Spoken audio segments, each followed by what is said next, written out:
Muchas gracias, mis queridos hermanos y amigos. Comenzamos un día más en el estudio poderoso de la palabra del Señor. En el día de hoy quiero titularle a este estudio Las riquezas. Esto es en continuación a dos estudios que di hace unas semanas referente a la vida abundante que nosotros los creyentes tenemos en el Señor Jesucristo. Y les voy a decir algo muy importante que quiero que todos presten suma atención. Especialmente esto es para los falsos apóstoles y profetas. Desde que estoy en el cristianismo, que ya son bastantes años, acepté a Cristo cuando tenía 21 años y ahora ya tengo 61 años, imagínese usted. Pero desde que yo soy creyente, nunca he oído a un cristiano decir que Dios no prospera a sus hijos. Ningún cristiano dice que Dios no tiene cuidado de sus hijos. Ningún cristiano predica contra la prosperidad que Dios promete a sus hijos.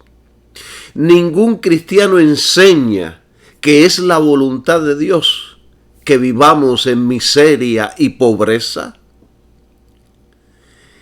Esto es bueno que yo le explique, porque los falsos apóstoles y profetas se paran desde los púlpitos diciéndole a la gente que hay un grupo de creyentes que dice que es la voluntad de Dios que vivamos en pobreza, en miseria y en desgracia.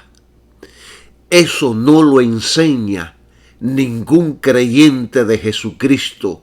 Eso lo mencionan los falsos apóstoles y profetas para crear confusión en el cuerpo de Jesucristo. Los únicos que predican y enseñan estas cosas para desviar a los creyentes del verdadero sentido bíblico son los falsos profetas y apóstoles que tenemos hoy día, predicando de muchos de nuestros púlpitos. Miren, mis queridos hermanos y amigos, la iglesia genuina siempre ha enseñado a confiar en Dios, a esperar las recompensas de Dios. La iglesia genuina sabe que Dios es poderoso, que Dios es todopoderoso para suplir todo lo que sus hijos necesiten. Lo que la iglesia genuina hace es predicar y enseñar contra el modo, el método, las artimañas, los sistemas que utilizan para hacer dinero, para sacarle el dinero a la gente. Ellos engañan, tuercen, manipulan, prometen, roban, especulan, oprimen, trasquilan con un fin: hacer dinero. Y todo lo hacen en el nombre del Señor. No están colectando dinero para repartirlo a la congregación, sino para sus bolsillos, para poder vivir mejor, para poder darse los gustos que quieren darse, para satisfacer los instintos, los apetitos internos que llevan por dentro. No es para ayudar a los pobres, no es para socorrer a la viuda, no es para socorrer a los huérfanos, no es para ayudar a los extranjeros, no, es para ellos. para comprarse el avión, el carro grande, la casa grande, la corbata italiana y los zapatos y etcétera, etcétera. Eso es lo que la iglesia genuina critica y denuncia. Porque los apóstoles en las Escrituras nos informan de todas estas cosas, que vendrían gentes que su único placer, su único deseo sería el dinero. Está a través de toda la Escritura, especialmente las cartas del apóstol Pablo. ¿Entienden? Esto es lo que critica y denuncia la iglesia genuina, de todos estos promotores de la prosperidad, porque gran parte de ellos se han hecho ricos robando al pueblo de Dios. Y esto que yo acabo de decir, no todo el mundo tiene el valor de decirlo, pero es la pura realidad. Entonces, para poder cubrir sus mañas, distorsionan y desvían la atención hacia un tema que la iglesia genuina no predica ni enseña. La iglesia nunca ha dicho ni ha predicado que es la voluntad de Dios la miseria para sus hijos. Nunca. Eso lo dicen los falsos profetas, los maestros modernos, para desviar a los creyentes de sus falsas doctrinas, para desviar la atención de los creyentes de sus desviaciones teológicas referente a la prosperidad. Miren, hermanos, yo tengo mucha experiencia en todas estas áreas. Yo estuve en una iglesia donde enseñaban a sus miembros a diezmar solamente en la iglesia. ¿Eso es correcto? Debemos diezmar donde nos alimentamos con la palabra de Dios. Pero en esta misma iglesia, cuando un miembro de la iglesia enviaba dinero a sus familiares a otro país, el pastor de ese lugar se enfurecía y le decía a la gente que eran ladrones. Él decía, el diezmo le pertenece solo a la iglesia. Miren, hermanos, si verdaderamente queremos ser bíblicos, la Biblia dice en Deuteronomio, vamos todos a Deuteronomio capítulo 26, versículo 12. Y no solamente ahí, sino en diferentes capítulos y libros. Dice que cada 3 años tienes que ofrecer un diezmo especial de tus cosechas. Ese año del diezmo especial, todos los diezmos serán para los levitas, los extranjeros, los huérfanos y las viudas, para que tengan suficiente comida en tus ciudades. ¿Ven? Pero esto no se enseña, porque a la iglesia no le conviene que su diezmo le sea dado a los levitas, los extranjeros, los huérfanos y las viudas. Un día un hermano le dijo a cierto pastor: pastor, este mes no voy a poder diezmar, voy a enviar el dinero para mi familia en Honduras que está pasando dificultades. El pastor se enrojeció de cólera y le dijo que eso era antibíblico, que le estaba robando a Dios. Le dijo que si no diezmaba lo iba a sentar, que no podía no podía predicar ni enseñar a nadie en la iglesia, que no podía servir en ningún puesto. Hermanos, usted se ríe o quizás se insulta de todo esto, pero es la realidad que se vive en muchas de nuestras iglesias. ¿Qué dice la Biblia?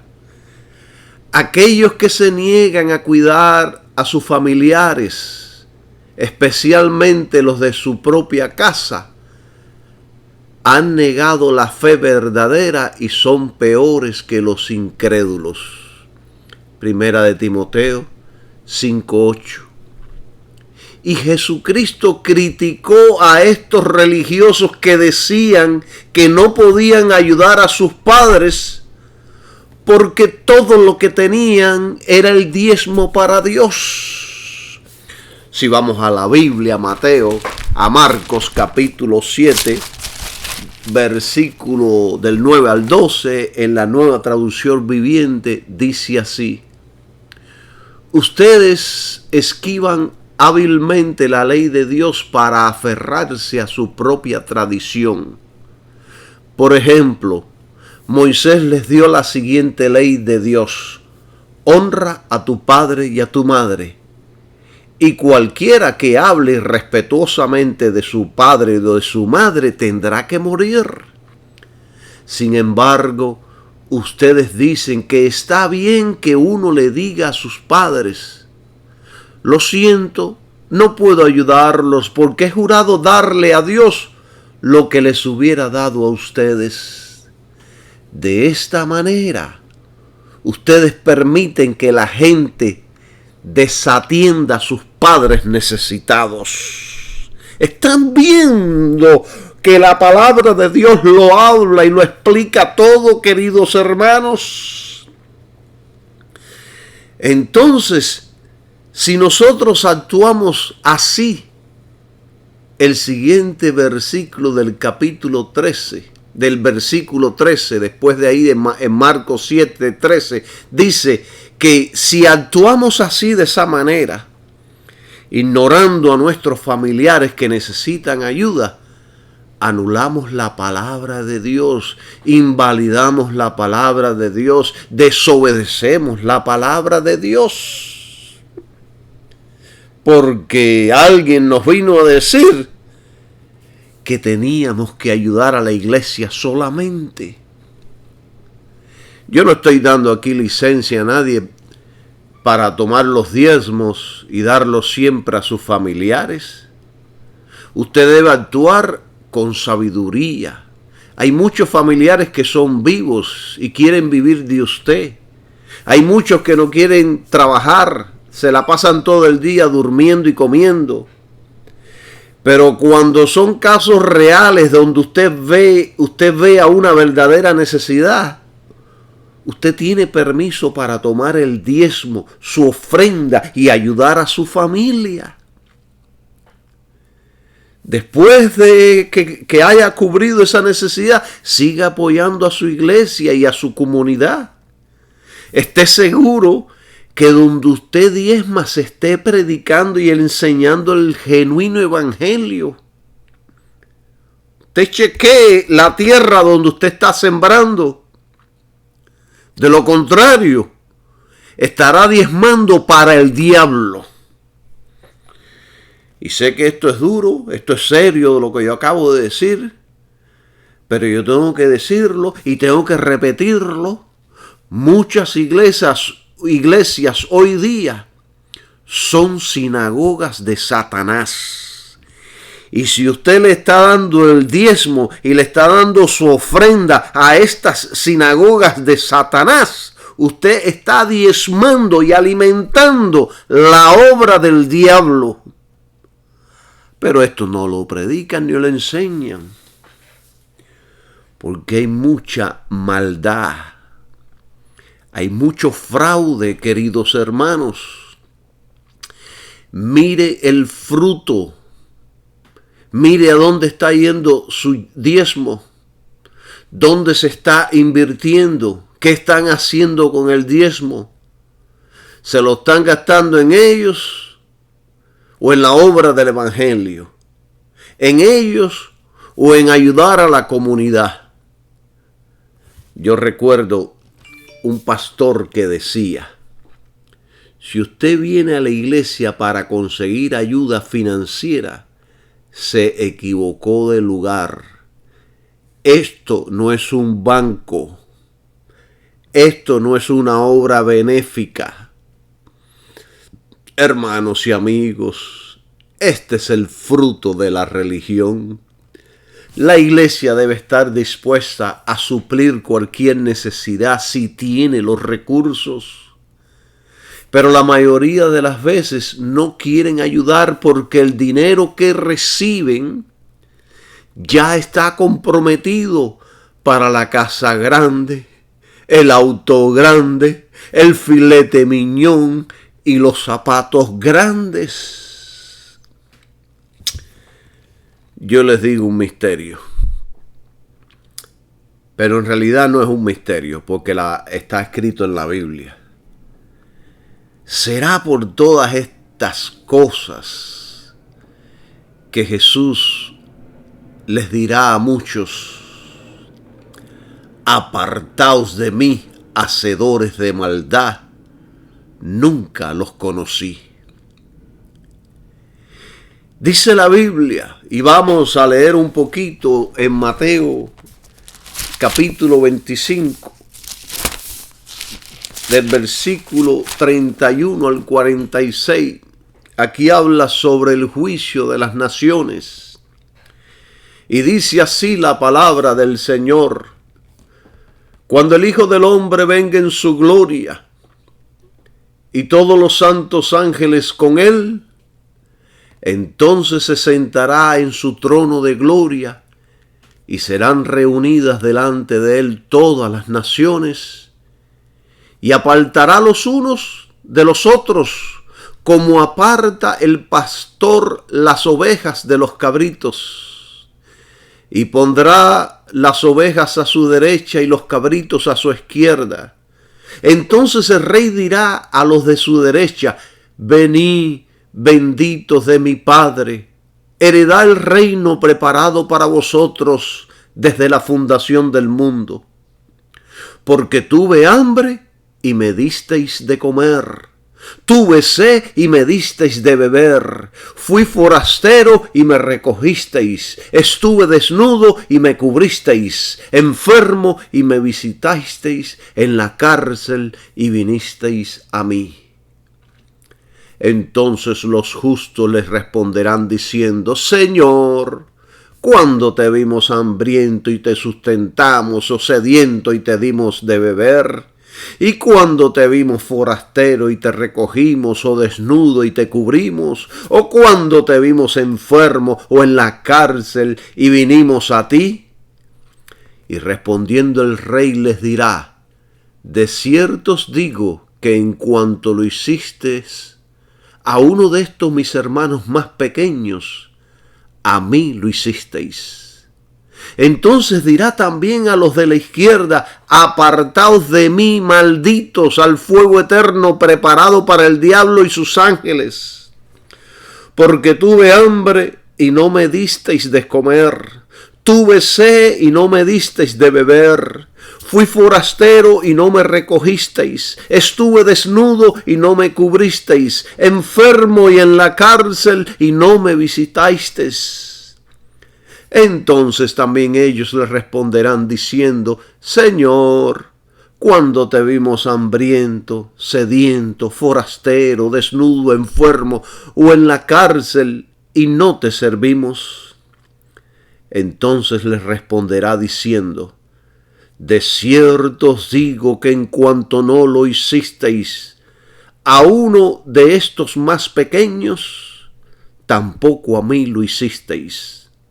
E irán estos al castigo eterno y los justos a la vida eterna. La iglesia, queridos hermanos del Nuevo Testamento, sabe y entiende toda esta escritura. Y la iglesia genuina se esfuerza por hacer todas estas cosas que le agradan a Dios. Pero muy en especial la iglesia genuina entiende Mateo capítulo 6 versículo 33, que dice: mas buscad primeramente el reino de Dios y su justicia, y todas estas cosas os serán añadidas. Esto está poderoso. Esto está poderoso, pero la iglesia falsa hace todo lo contrario. Busca primero todas las cosas del mundo y se olvida del reino de Dios y su justicia. Hermanos, los intereses de Dios deben ser primeros. Y Cristo nos da garantía de la provisión de Dios cuando primeramente buscamos el reino de Dios y su justicia. Esto es una promesa de Cristo y Cristo no miente. Pero aquí hay algo poderoso que la Biblia nos enseña. Cristo dijo en Mateos capítulo 6, del versículo 31 al 32, dijo: no os afanéis pues diciendo qué comeremos o qué beberemos o qué vestiremos. El texto griego realmente significa que hasta un pensamiento ansioso de nuestra parte está prohibido. Tal ansiedad demuestra una desconfianza del Señor. Y así habemos muchos creyentes. Pero entonces en el versículo siguiente dice algo revelador que a mí me ministra poderosamente. En el 32 dice, en el 6:32 dice, en el 6:32 dice: porque los gentiles buscan todas estas cosas, pero vuestro Padre Celestial sabe que tenéis necesidad de todas estas cosas. Los gentiles buscan todas estas cosas. Los gentiles son las gentes que no pertenecen al pueblo de Dios. Son las gentes del mundo. Son la gente que no tienen un pacto con Dios por medio de Cristo.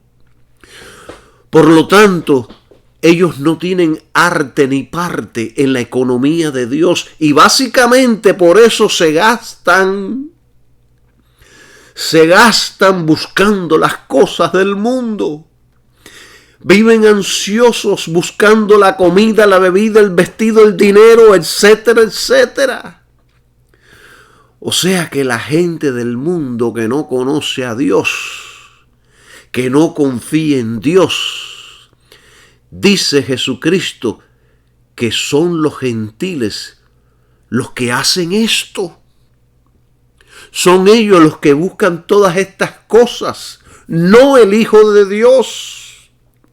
Miren, hermanos, mientras usted esté firme en Cristo, su economía estará siendo supervisada por Cristo. Y a usted nunca le faltará provisión. Tenemos la garantía de que Él suplirá cada necesidad nuestra. La gente del mundo no tiene otra opción que estar ansiosa buscando las provisiones para la vida, porque ellos no están incluidos en la economía de Dios. ¿Puede usted entender esto? Y de la misma manera que las gentes del mundo se llenan de ansiedad buscando las cosas del mundo, escuche bien, de esa misma manera que ellos se llenan de ansiedad buscando las cosas del mundo, nosotros, la iglesia, debemos ansiosamente buscar primeramente el reino de Dios y su justicia. Así es como es. Esta es la forma bíblica, no es como le enseñan estos profetas modernos, estos apóstoles que no son apóstoles. Alabado sea el nombre de Jesucristo. Con el permiso de ustedes, déjenme tomar un poquito de agua. Gloria sea el nombre de Jesucristo. Miren, la palabra griega en el versículo 33, de ahí de Mateo 6:33, significa: busquemos ansiosamente. De la misma manera que lo enseña, para darle una ilustración, de la misma manera que lo enseña Lucas capítulo 15, donde dice que 15:8, que dice en adelante, 8 en adelante, que dice que ¿qué hará una mujer que con mucho cuidado ha guardado 10 monedas y de pronto se da cuenta de que ha perdido una de ellas? Aquí Jesucristo está haciendo una pregunta. Y entonces él mismo responde, dice: de inmediato prenderá las luces y se pondrá a barrer la casa y buscará en todos los rincones hasta encontrarla. Y cuando la encuentre, invitará a sus amigas y vecinas y les dirá: vengan a mi casa y alégrense conmigo. Ya encontré la moneda que había perdido. Así debemos hacer nosotros, buscando las cosas de arriba, mis queridos hermanos. El versículo dice que busquemos primeramente el reino de Dios y su justicia. ¿Y se ha hecho usted alguna pregunta lo que significa justicia? Justicia significa hacer el bien. Hacer el bien. Siempre haga el bien. Cristo no está diciendo que no nos preparemos para el futuro.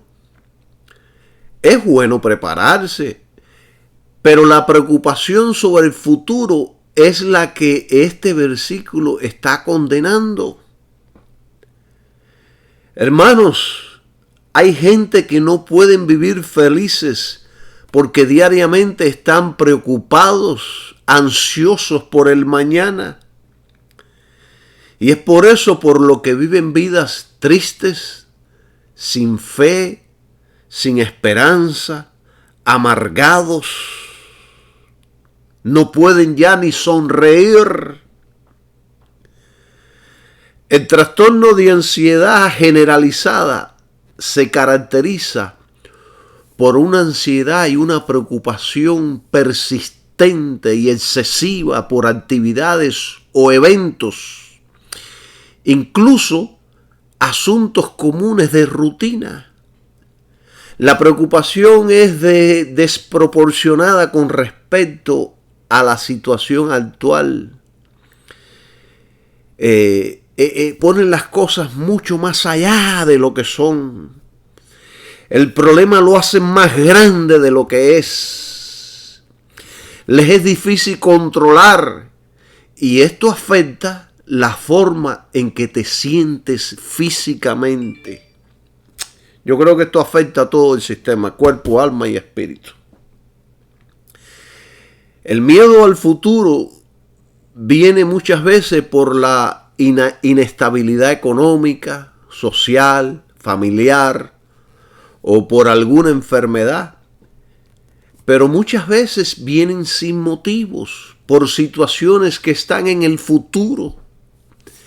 Pensamos que pueden suceder. Miren, hermanos, yo le digo algo. Nada de eso va a suceder. Usted está en las manos de Dios. Su futuro está en Cristo el Señor.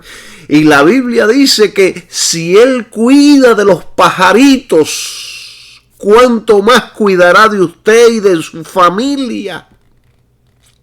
Y después que Cristo da esta enseñanza, dice: hombres de poca fe. Yo recuerdo que cuando yo estaba haciendo los papeles de migración para poder recibir el perdón de los Estados Unidos, la residencia y después la ciudadanía, miren, yo miraba hacia el futuro y veía tantas cosas negativas. Me era difícil pensar positivamente. Pero no, un día me sacudí y decidí que voy a creer en ti, pase lo que pase, voy a confiar en ti. Esto está en tus manos, que se haga tu voluntad en todas estas cosas. Y reposé tranquilamente esperando en Dios. A veces nos preocupamos por cosas del futuro que nunca suceden. Bueno, todo ese miedo que yo tenía y toda esa preocupación, nunca sucedió nada. Y así pasa con la mayoría de las cosas por las cuales estamos preocupados. Así que ponga por práctica lo que dice Cristo. Así que no se preocupen por lo que pasará mañana. Mateo 6:34. No se preocupen. Si escuchamos una mala noticia, no temeremos porque sabemos que Dios es nuestro Padre. Y el Padre de las luces por excelencia cuida de sus hijos. Si alguna calamidad ocurre, estaremos confiados porque sabemos que Dios tiene todo el poder en el cielo y sobre la tierra. Si nos toca morir, pues gloria a Dios, terminó su carrera. Pronto verá el rostro de Cristo. ¡Qué emoción! Así que no tengamos temor, porque en las manos de Cristo estamos seguros. En las manos de Cristo estamos seguros y por la eternidad. Cristo dijo en Lucas capítulo 12, versículo 32, no temáis, manada pequeña, porque al Padre ha placido daros el reino. Gloria sea su nombre, hoy, mañana y siempre. Bendecido sea el Señor Jesús. El comentario de William dice, los hombres codician el dinero para poder comprar el poder, la posición y el placer. Los cristianos buscan primero el reino de Dios. Y William después dice algo poderoso que va a chocar con la teología moderna de muchos hoy día. Él dice, Dios puede permitir la pobreza para probar a su Hijo. Y añade, y sus compañeros creyentes no deben errar como los amigos de Job, creyendo que las pruebas son juicios de Dios por pecados secretos. Muchos de nosotros nos inclinamos a pensar que muchas de las dificultades, enfermedades y desastres de otros creyentes es producto de juicios. Y quizás sea así. Pero no debemos cometer el error de afirmar que son juicios cuando en realidad solo es Dios quien conoce lo que realmente es. Porque puede ser que Dios, de la misma manera que permitió que Job fuera afligido por el diablo para ser probado, puede que Dios lo haga con nosotros. Y cuando estemos envueltos en esas dificultades, no necesitamos amigos que nos estén dando en la cabeza, sino amigos que nos estén ayudando, que nos fortalezcan, que nos den ánimo a confiar en Jehová Todopoderoso. ¿Entienden, mis queridos hermanos? Los otros días, recuerdo, se enfermó seriamente el niño de una compañera en mi trabajo. Y entonces otra compañera comentó y dijo, yo no le deseo mal a nadie, pero ella se lo merece por mala persona. Los hijos pagan por las maldades de los padres. Miren, a mí esto me cayó tan mal, me sentí tan mal oyendo este comentario. No le dije nada porque no quería entrar en discusión. Pero me parece que cuando las personas piensan así es porque tienen un corazón malo. es porque tienen rencor, porque sienten odio. Se alegran por las dificultades y los tropiezos y por las enfermedades y los dolores de los demás. No, nosotros los hijos de Dios no podemos ser así. Esto es lo mismo que desear el mal. No estamos para juzgar de esta manera. Tenemos que decir como el salmista: Señor, ¿por qué suceden estas cosas? Y muchas veces las tragedias vienen a gente buena. Dejemos estos misterios a Dios. Nuestra parte es orar e interceder. Nuestra parte es socorrer y ayudar. Nosotros somos luces, no tinieblas. Que Dios no hay un corazón, que Dios no hay en tu corazón ni una pizca de alegría por las desgracias y dolores de los demás.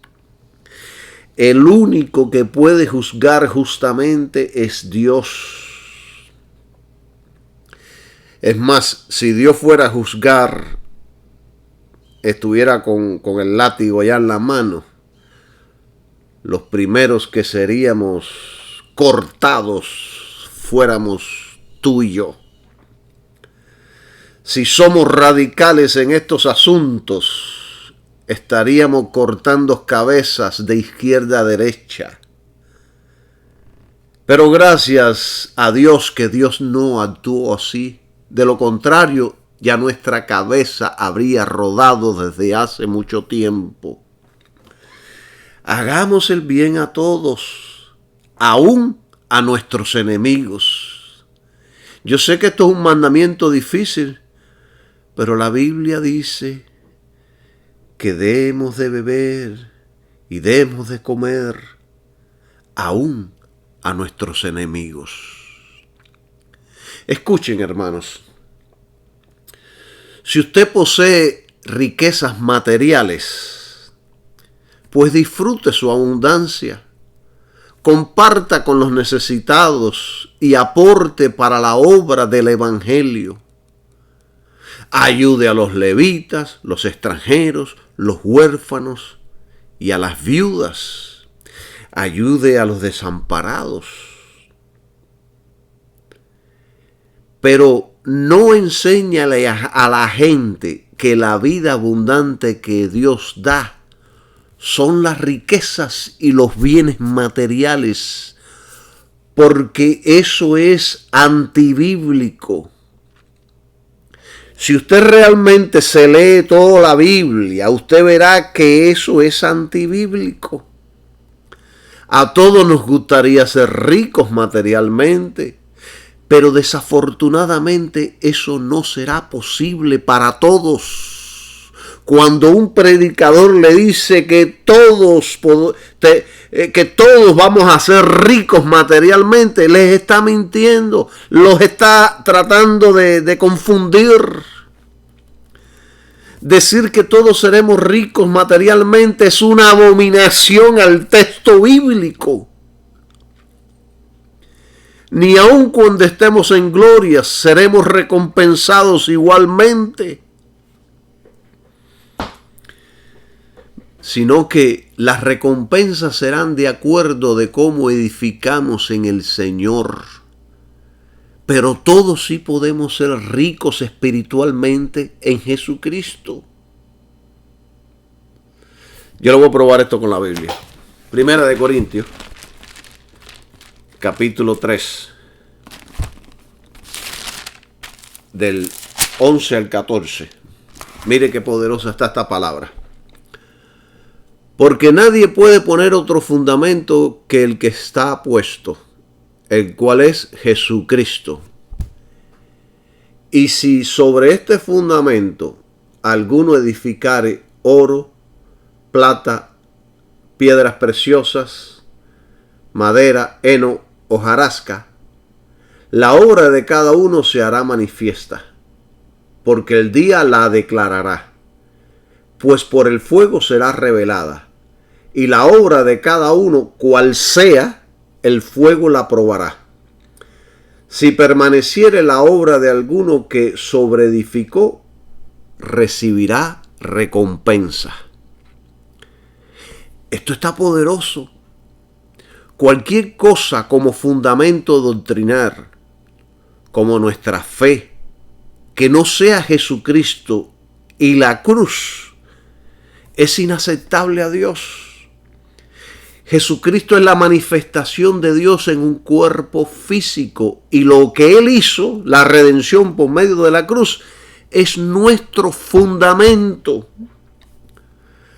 Pablo aquí en este versículo usa símbolos. Los primeros tres son materiales que resistirán la prueba del fuego. Símbolo de la palabra de Dios, que es el estándar. Los otros tres no resistirán la prueba del fuego. En el tribunal de Cristo todo lo que edificamos será puesto a prueba, especialmente nuestros motivos por el cual edificamos. Si pasamos la prueba, recibiremos recompensas. ¿Cuáles son? No sabemos, pero sea cual sea, será algo maravilloso. Pero después, en el versículo siguiente, hay una enseñanza aún más poderosa.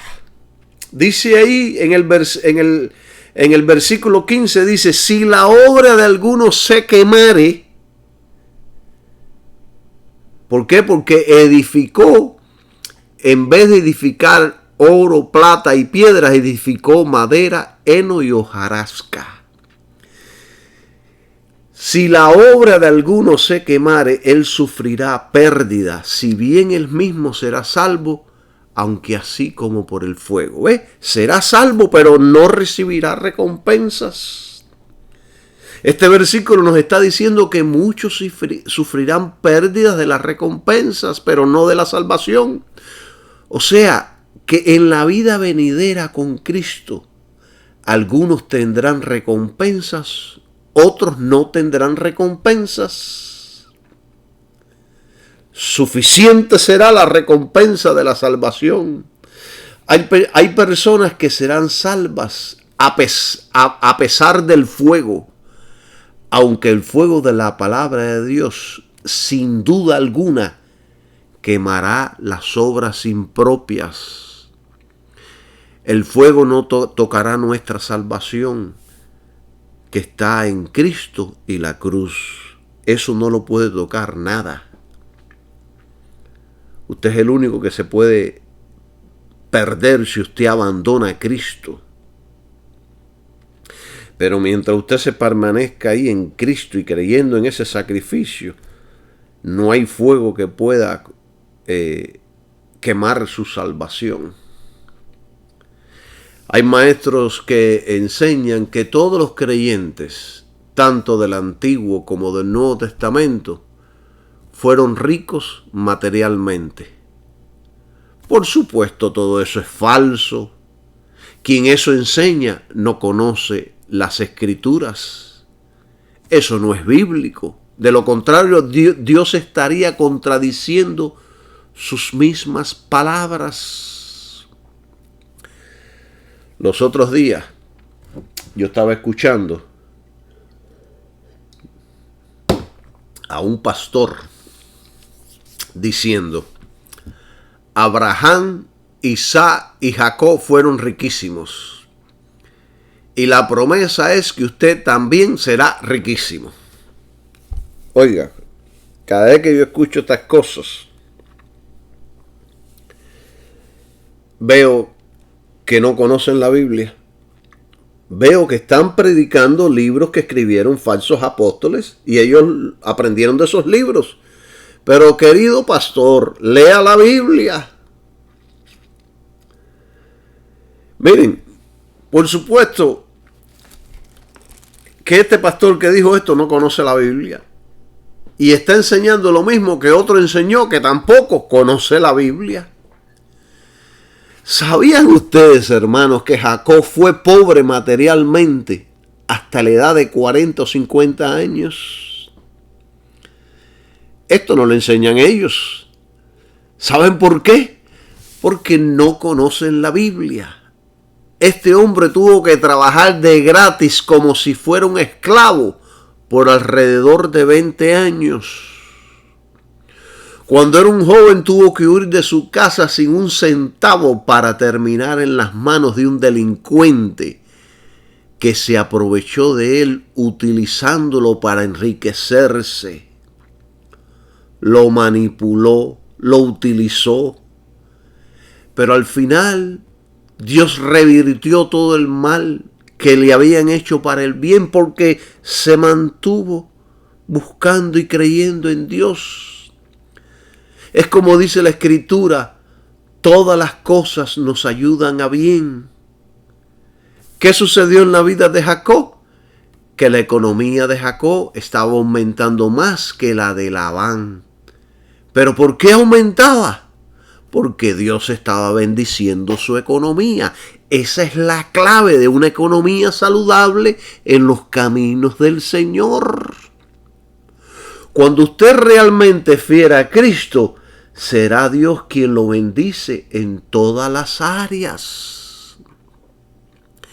Pero cuando usted es infiel a Cristo, es el mundo, es usted mismo y es el diablo quien le puede dar gloria y finanzas para mantenerlo atado al mundo, para poderlo mantener atado al sistema del mundo, para que usted lleve a cabo la voluntad, los deseos y los planes del diablo. Esto no se lo predican los falsos apóstoles y profetas. Pero gracias a Dios que yo les estoy predicando y enseñando todas estas verdades maravillosas.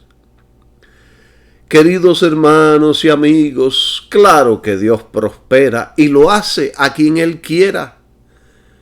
Pero también la Biblia enseña que Dios también aflige y te hace pasar trabajo para probarte, para la postre hacerte bien si pasas la prueba. Un maestro hace muchos años me enseñó algo interesante y me dijo: si te inclinas mucho hacia un lado de la enseñanza que tiene un lado opuesto, cometerás muchos errores doctrinales. Hay muchas enseñanzas en la Biblia que deben ser balanceadas para no caer en el error. Y la enseñanza de la prosperidad es una de ellas. Yo creo que esta doctrina de la prosperidad, como se predica hoy día, está minada con enseñanzas de demonios. El libro más vendido de Napoleón Hill fue dictado a él por los demonios.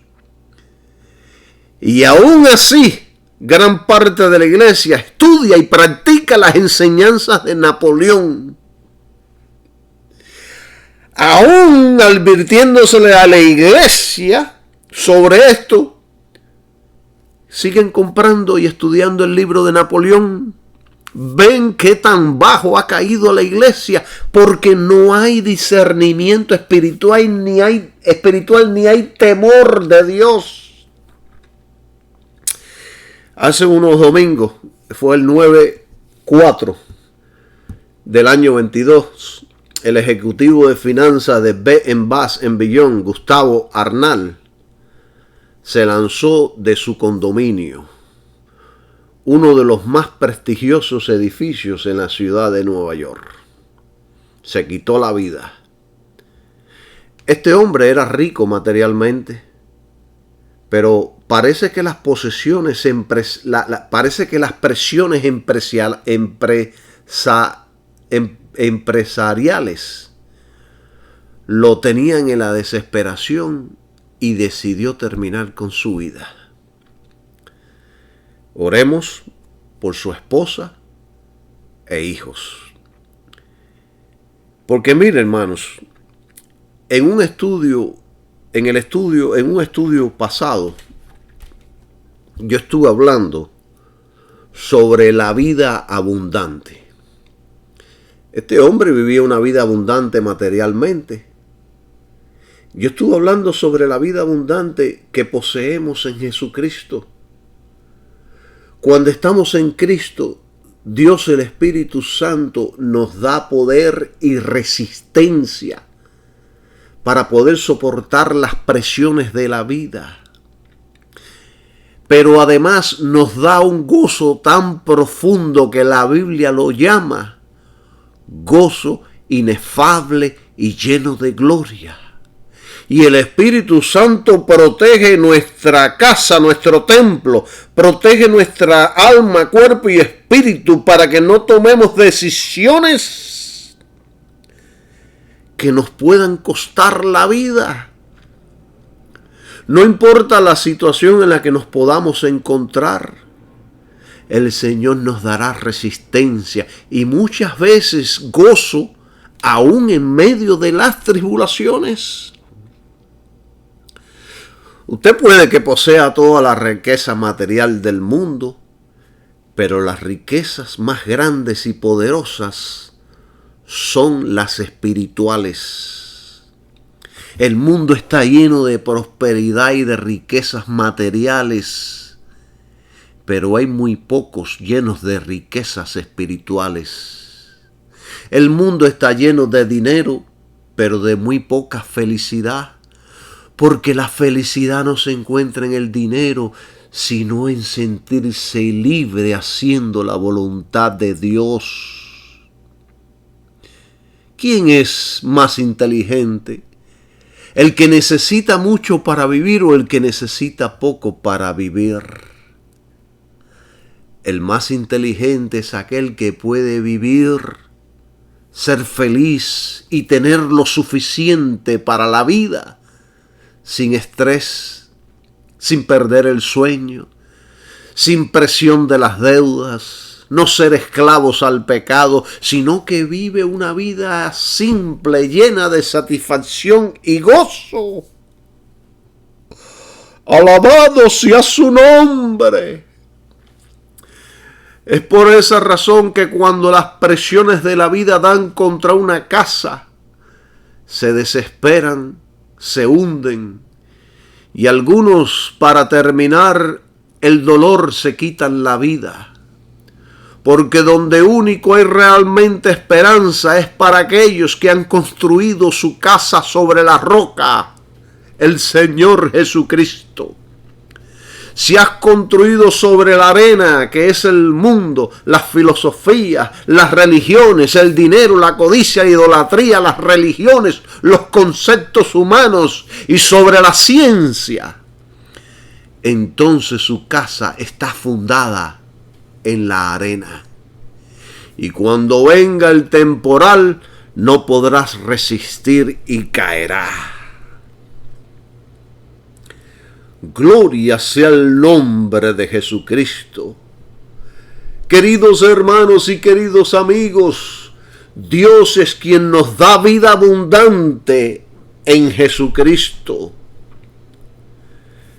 El libro de Tito dice en el versículo 3, versículo 6, dice que Dios derramó en nosotros abundantemente por Jesucristo nuestro Salvador.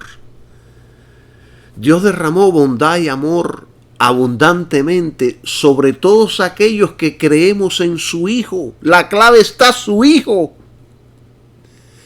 Queridos hermanos y amigos, la fuente de la vida es Cristo. Todos los otros dioses iluminados y religiones que nos prometen vida abundante no pueden darla. Todos los otros son ladrones, asalariados, delincuentes y asaltantes. Solo Cristo Jesús es quien puede darnos la vida abundante. Miren, los otros días escuché a Jesse Duplantis, predicador famoso americano, que dijo: Cristo no ha regresado porque la iglesia no da suficiente dinero para que se predique el evangelio al mundo. Para mí esto es una blasfemia. Deme solo una escritura que apoye esta blasfemia. No existe. Porque estos son declaraciones diabólicas. Ahora bien, yo sí puedo dar una escritura del por qué el Señor Jesucristo no ha regresado. Pero este famoso no tiene una sola escritura para afirmar la blasfemia que dijo. Miren qué dice la Biblia. Segunda de Pedro 3:9 dice, el Señor no retarda su promesa, según algunos la tienen por tardanza, sino que es paciente para con nosotros, no queriendo que ninguno perezca, sino que todos procedan al arrepentimiento. Por eso es que no ha venido todavía. No quiere que nadie perezca. Él quiere que todos procedan al arrepentimiento. Hay otros que dicen, Jesucristo vendrá cuando la iglesia esté llena de riquezas.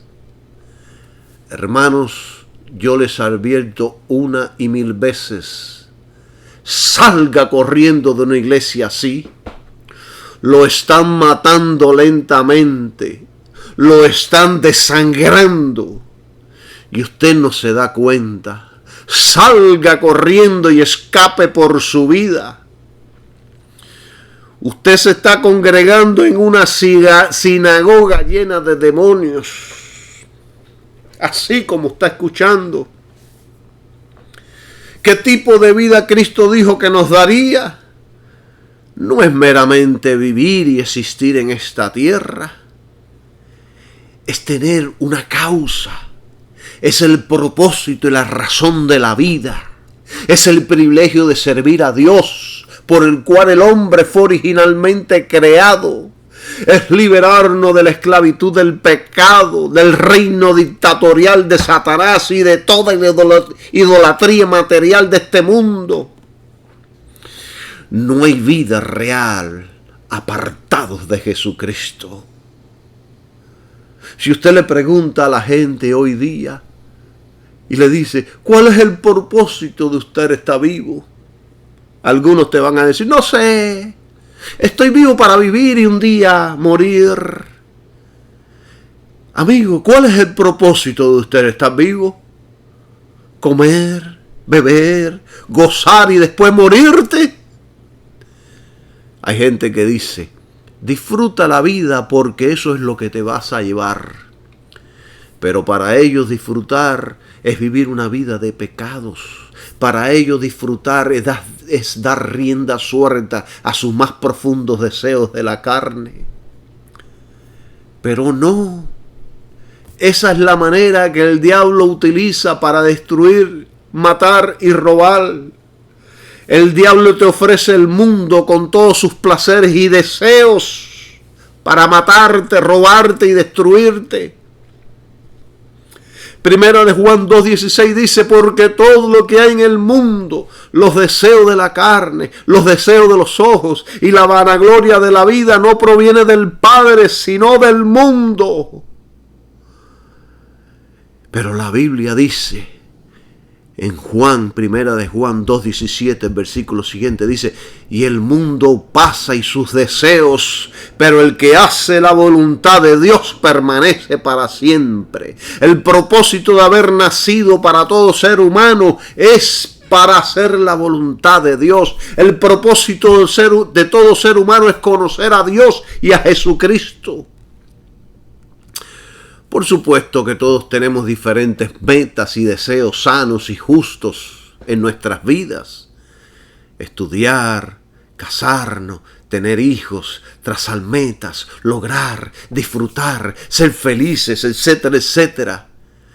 Pero el principal propósito de cada vida que nace en este mundo es de que conozcan al Dios verdadero y a su Hijo Jesucristo. Ese es el propósito verdadero de la vida. Miren, cuando yo leí estos versículos de Primera de Juan 2:15 al 17 en la Nueva Traducción Viviente, quedé con la boca abierta. Miren, yo se los voy a leer, mira cómo dice. No amen a este mundo ni las cosas que les ofrece. Porque cuando aman al mundo, no tienen el amor del Padre en ustedes. Pues el mundo solo ofrece un intenso deseo por el placer físico, un deseo insaciable por todo lo que vemos y el orgullo de nuestros logros y posesiones. Así está la iglesia moderna.